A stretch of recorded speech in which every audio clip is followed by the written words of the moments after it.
in the real estate sector, in technology sectors, and in other sectors as well, that the layoffs have begun.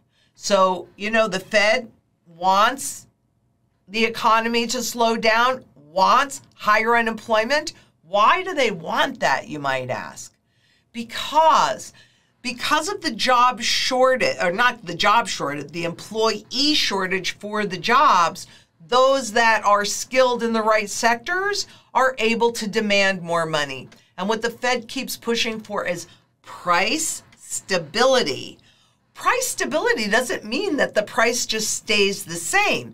That's the way you and I would assume it. So remember, this is all perception management. Price stability actually means that prices are going up at a slow enough pace that it doesn't have an impact on your decisions on asking for more money in wages or whether or not you're going to buy something. So to the Fed, that's why that 2% target and that even now average target, that's why that's so important, because they're getting your purchasing power. They're robbing you, but they're doing it at a slow enough pace that you don't make different choices, that you stay put and you're okay with the wages that you're being paid and you're okay with a lot of other circumstances.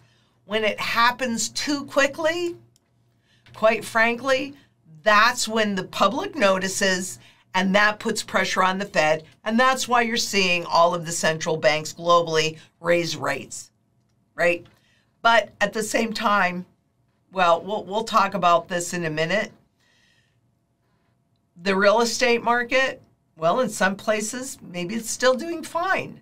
But in reality, you've got mortgage lenders that are growing broke. I mean, if there are more and more people that are unemployed, I mean, can you see this looming crisis?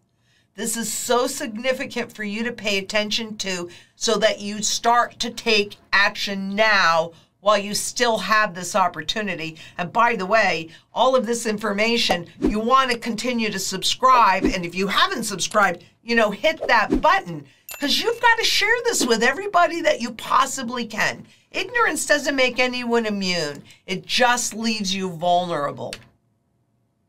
And they need a ginormous crisis. They need you to be so scared that you are willing to accept anything that they're going to cram down your throats. CBDCs, thank you very much. Central bank digital currencies. How do you catch a wild hog? You put up the fence, you let the hogs get comfortable with that fence, you put up the next side, let them get comfortable, you put up the next side, let them get comfortable, and boom, you put up the fourth side, they gotcha. That's what the CBDCs are. That is all about control. So let's look at that executive order, because there are a lot of things that are going to, reports that are coming due and things that are changing. Executive Order 14067, written on March 14th of this year.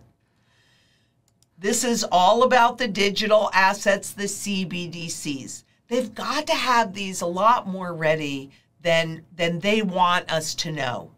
Because in this next crisis, that's when they will cram it down our throats. I remember it was, 2019, I believe, when they already set up FedNow accounts for everybody. So we already have an account, whether you realize it or you don't. You'll know it when they're ready to let you know it. But this is the first whole government strategy. That's why this is significant. I really appreciate the viewer for bringing this to my attention, because somehow I missed it. One person cannot see everything, so I really do appreciate that input. But over 100 countries are exploring or piloting central bank digital currencies. And it is just a digital form of a country's sovereign currency.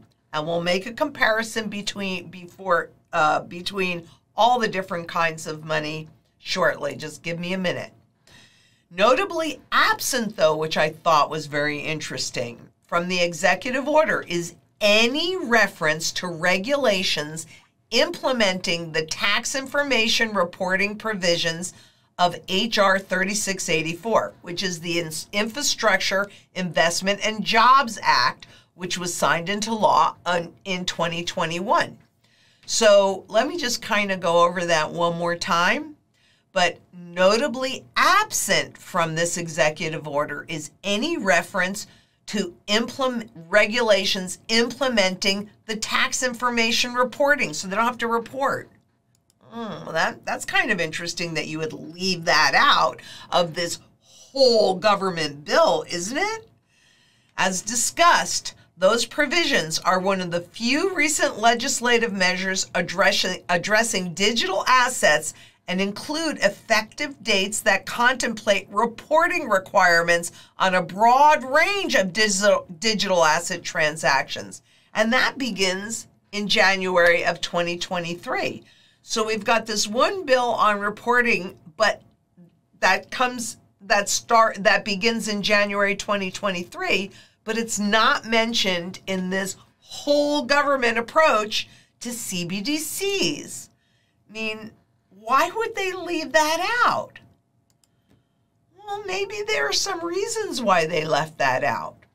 First of all, on September 5th, so I've got this on my calendar, and as soon as they complete the report coming up, I will be looking at it and I'll report to you.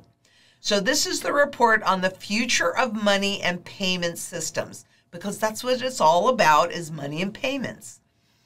Now, the conditions that drive the broad, this is what they're looking at, the conditions that drive the broad adoption of digital assets, the extent to which technological innovation may influence these outcomes, because they want people to use this, the implications of the U.S. financial system, the modernization of and changes to the payment system, really all to support CBDCs. Further, there's going to be a report on September 5th on the implications of development and adoption of digital assets. They have a plan. Do you have a plan? Because that's what we specialize here at ITM Trading. If you don't have a plan, you better get one, because they've got a plan. And if you want to be captured inside of their system so that they can dictate anything they want, see Canada, right? And the truckers. Then just do nothing. Just keep your wealth in the system and let them convert it into something that they have all power over. That's up to you.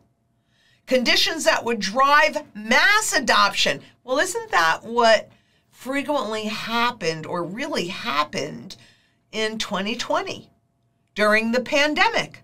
There was mass adoption. Even me, you can't go to the grocery store, you start ordering things in. Now, maybe a lot of more people than they anticipated went back to their old ways. I mean, I haven't used the service in actually a really long time, though a lot of people have. So they're studying how they could drive mass adoption of different types of digital assets and the risks and opportunities such growth might present. So we'll be paying attention to these reports, and I'll do something on them when they come out. And that's coming up in a weekish or two, right? So it's coming right up. But this is what you also need to understand, because this is critical. You've heard me talk about DTCC in the past, right? Particularly since they are the legal registered owners. I'm going to show you this flow chart in a second, but they are the legal registered owners of almost all financial assets that are, they are held in brokerage accounts, because they're all held in street name. Almost all of them. Some are not. Some are, and if you have that option, I would, you know what? Why would you even own a stock? Why would you even own a bond or any of that other Wall Street product? Because it's all based on the purchasing power. And this currency is going away. I don't know how to tell you that. It may keep a name. We may call it a digital dollar, but it officially has no purchasing power left. That's official. The only thing holding it together is your confidence. But presuming for a moment that you want to hold fiat money products, which I don't, and I've been a banker and a stockbroker, DTCC actually is the legal registered owner of all of them. And they announced the development of the first prototype to explore how a CBDC might operate in the U.S. clearing and settlement infrastructure, leveraging distributed ledger technology, DLT. The prototype is known as Project Lithium. It will also explore how a CBDC could enable atomic settlement, a conditional settlement that occurs if delivery and payment are both received at the same time.